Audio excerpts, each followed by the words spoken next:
Okay, thank you very much. And today I will talk about our joint project with Erwin and his students and postdoc. Alexander Zipke just graduated and left, now starting in industry. Ivan Marshev is here. And this project actually was supported by John Templeton Foundation, and we should thank them again for giving us an opportunity to have such a beautiful workshop. And I will talk about work which we started a few years ago when I came to Munich, supported by Alexander von Humboldt Prize. And we decided to work about something active matter with a little bit of intelligence. And what I will talk about, two projects which we did together. And first project will be about swarms with slow chemical signaling. I will go pretty fast. And then more recent work on the swarm with long-range fast acoustic electromagnetic signaling. And I also should say that we have a poster here by Joel Schar, and he has a really nice result which extends what we did. So this is swarms with phenotype plasticity when you have multiple types of agents, and they show really remarkable behavior. And even now we have three-dimensional generalization. If you're interested, you can ask Joel. He can show you really beautiful videos when you have these swarms which propagate in 3D, and they do amazing things. They rotate, they form new type of defects, like, let me show you a little bit more, like Saturn ring defects, do something really amazing. So if you still have time, you're really welcome to interrogate Joel. Okay, so everyone discovers his own active matter, as we know, right? And from my perspective, central paradigm in active matter is the onset of collective behavior from short-range interaction. And the challenge is how to conceive simple interacting active agents with functional, autonomous, intelligent-like behavior. And desired capability are shape memory, self-healing, threat detection, collective payload delivery, and many, many others. And there are many examples in biological world. So when active matter goes beyond conventional active matter, for example, the social amoeba, they have chemical signaling, and this enables them to form aggregates which help them to survive under harsh conditions. You can also build your own active matter using these kilobots. We already heard about it. Unfortunately, the company went out of business, so some people actually store a lot of them and still use them, but otherwise you're in bad shape. So this actually didn't inspire me, I should say. What really, I got my inspiration from something different I call sinister active matter. So active matter, which, so there are two examples which you may know. So there are two bestsellers, which one is called Der Schwarm, was translated to English and other languages, and Michael Crichton, The Prey. And actually the plot is somewhat similar. And the first plot, biological active matter with short-range chemical signaling became self-aware and hostile. And the other book, synthetic active matter with long-range electromagnetic signaling, became hostile. And in both cases, the world was saved by a handful of citizen scientists, with the help of magnetic field, by the way. Okay. So what I talk about in the first part of my talk is work we published a few years ago, and probably many of you know, when we decided to extend traditional active matter and introduce some simple decision-making capability. So so imagine you have self-propelled particles which do whatever self-propelled particles do. They kind of dumb, they just move straight and interact, realign. And they may also sense chemical gradients, but now we enable them with a new capability. They can make very simple decisions, essentially on-off decisions. So if they sense a chemical signal, and if this chemical signal exceeds a certain threshold, they make a decision. They relay the signal, and they release the same chemical into the environment. So they ask a question, what this kind of simple system can do. And it does quite a lot of things.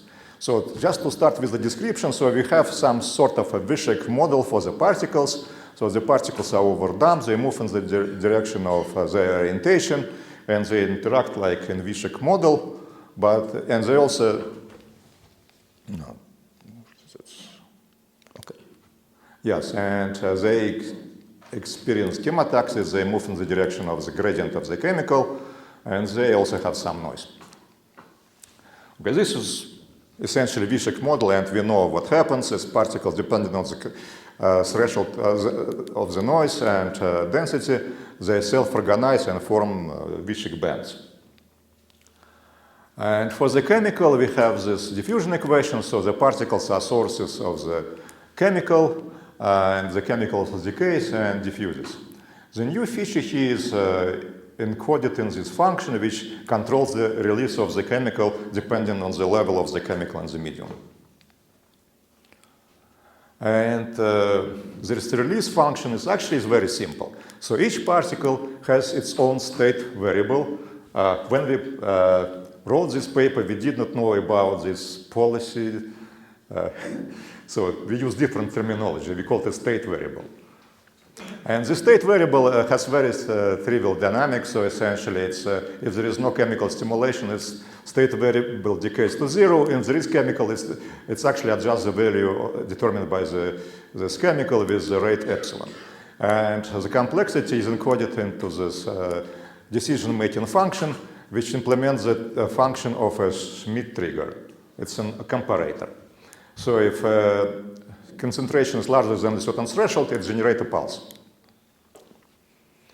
So if you solve these equations together for the evolution of the chemical and the evolution of state variable, you can draw a phase portrait, the variables C and S.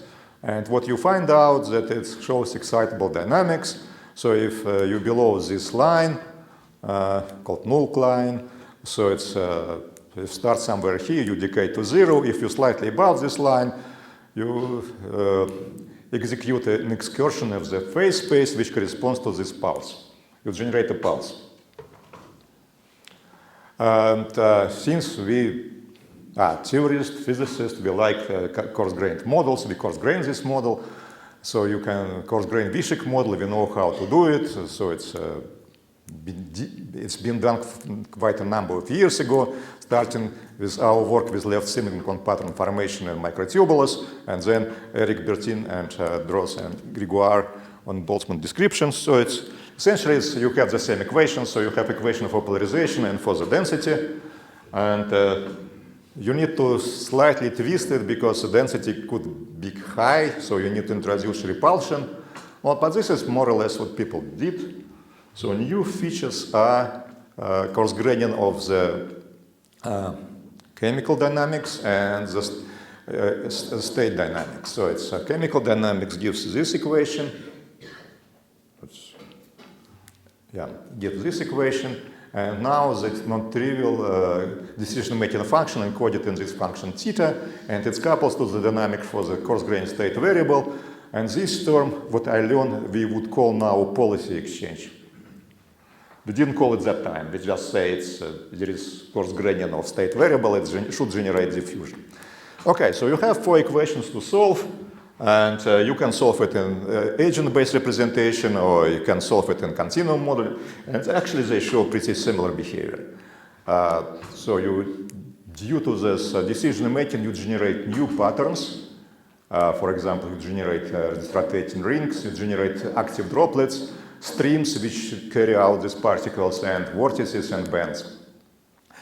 And you see pretty good agreement between coarse-grained description and particle description. Let me show you a few more slides. So this is the phase diagram. So you have this chemical susceptibility parameter omega and motility, and in this corner you don't have patterns, not so surprising. And then if you increase motility, for example, the velocity of the agents and susceptibility, you start to see non-trivial patterns you don't see in the V-shaped model. For example, you see rings, you see vortices, droplets, and these rings and the vortices are actually stabilized by rotating spiral waves. let me play it. So you see formation of the spiral waves with really new feature of the decision making. Okay, and the rings. So we see more rings later. So rings emerge spontaneously and they stabilize by this with spring gallery mode.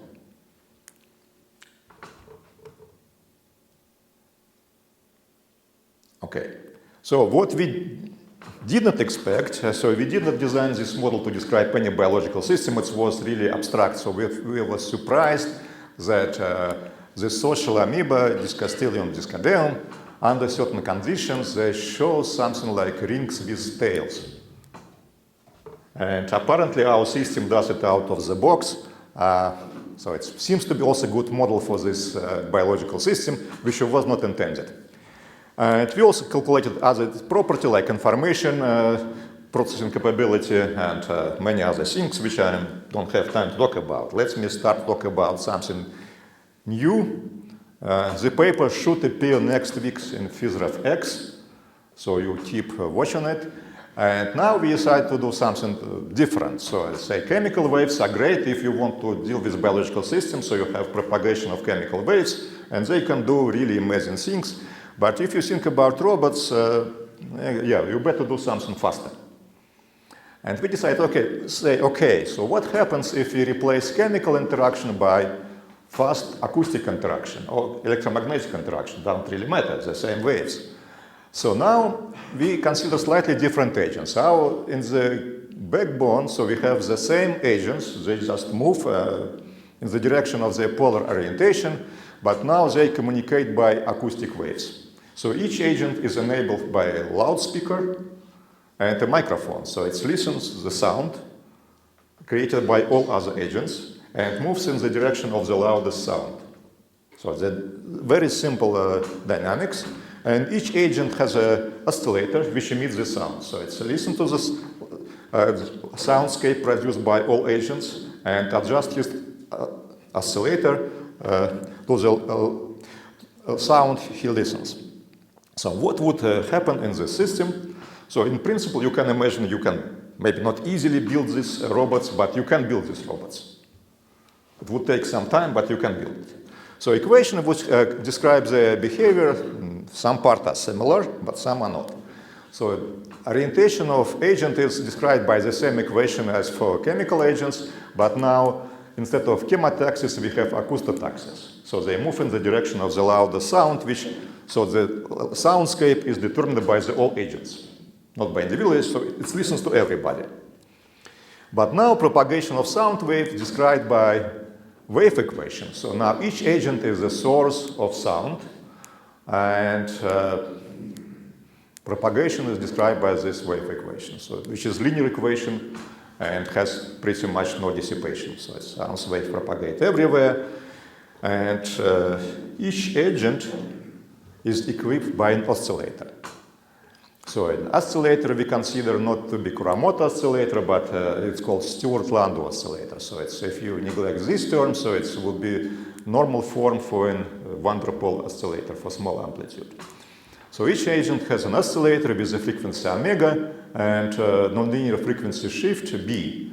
And U provides coupling between the oscillators. So this is acoustic field produced by all oscillators. And you would expect, I have my own video with metronomes, only 9 of them, but they do the same. Okay, so you would expect that oscillator synchronize. And interaction between this agent is enabled by the long-range acoustic interaction, which you can find from the solving wave equation.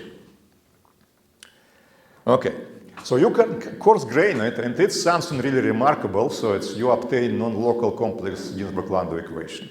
So you can solve this, you can express acoustic waves, plug it in and back into this coarse grain Stewart-Landau equation, and you obtain non-local, but I should also add non-reciprocal, non-Hermitian, non-equilibrium, non-integer, and you keep repeating because it's actually a very different equation.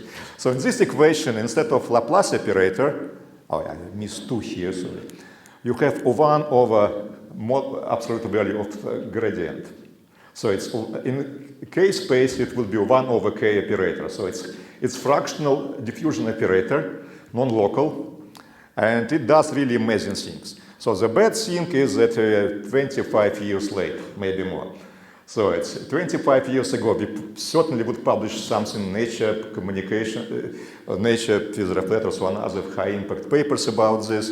Now I don't think we can do much. The community seems to be evaporated who is interested in this kind of things. But this equation has amazing properties.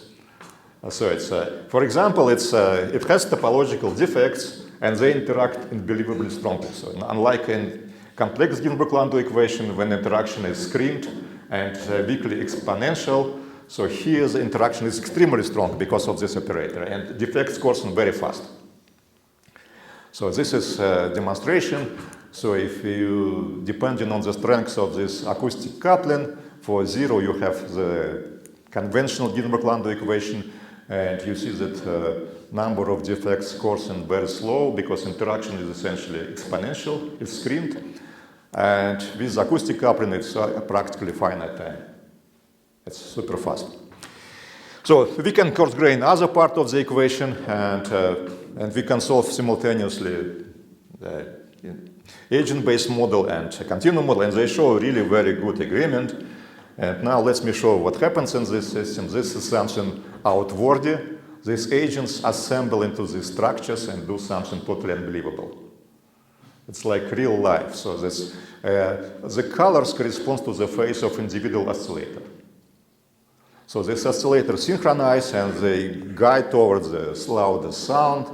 And you see a formation of these animals, snakes, which move rapidly. And these snakes. You have these animals we call larvae. Larvae, unlike a snake, has a head, and head is important for larvae.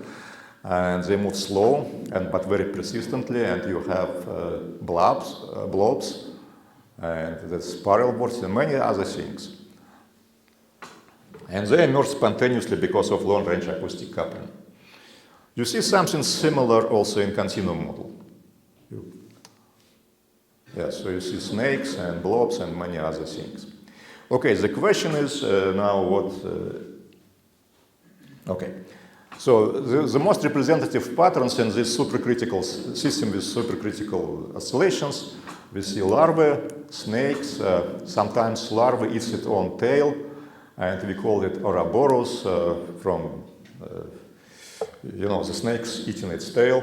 It's from Nordic mythology, so that's the symbol of eternal life.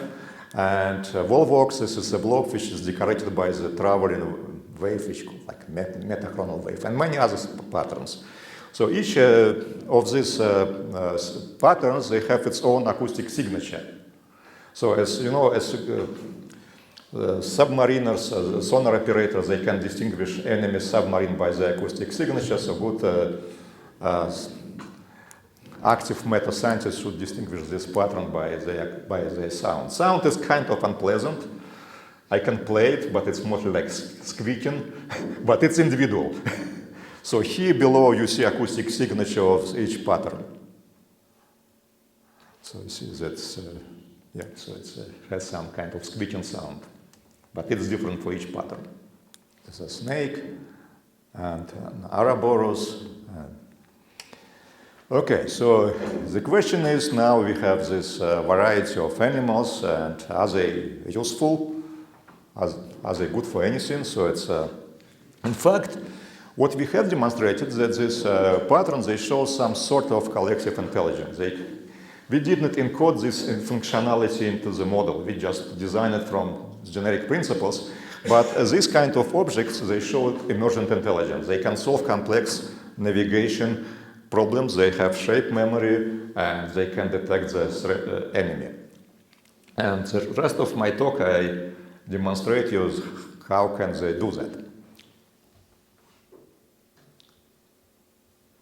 Okay, so now let me bring to your attention this one of the movies which I like because it really features remarkable material properties. This is You know, this is our dream materials with self-healing capability. Department of Energy would love to have. So this material is soft, flexible, and demonstrates amazing self-healing. So it's a head-shaped memory. So I don't talk about other issues with this movie. It's a great movie, and it's really very inspiring from the material perspective.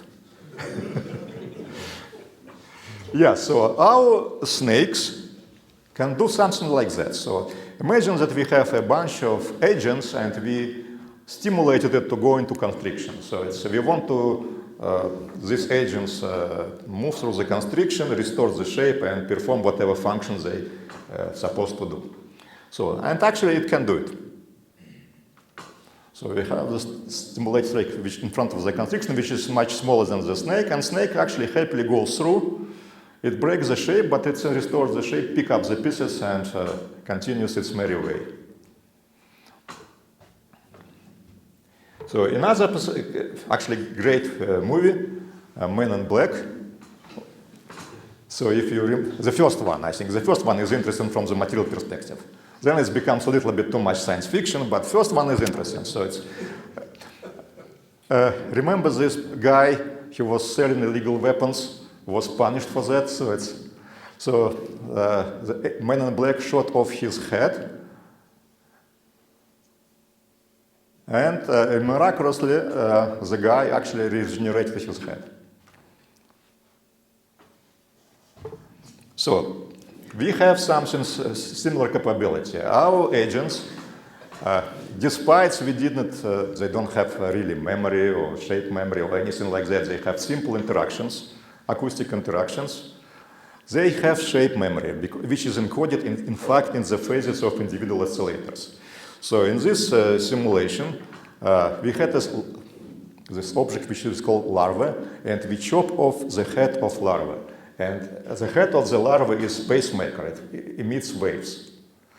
And you would think this larva would disintegrate after that, because these waves would propagate down the tail of larva and stabilize it and determine the direction of motion. Apparently, that's not what is happening. The larva generates its head, grows up the head back, and also continues on its mission, whatever mission is. And another capability, so we want also, so talk about teleportation of the snake. So we can apply external acoustic signals.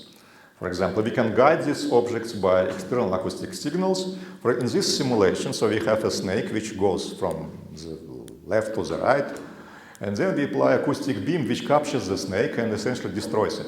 And then we move it with the acoustic beam and releases in the desired location.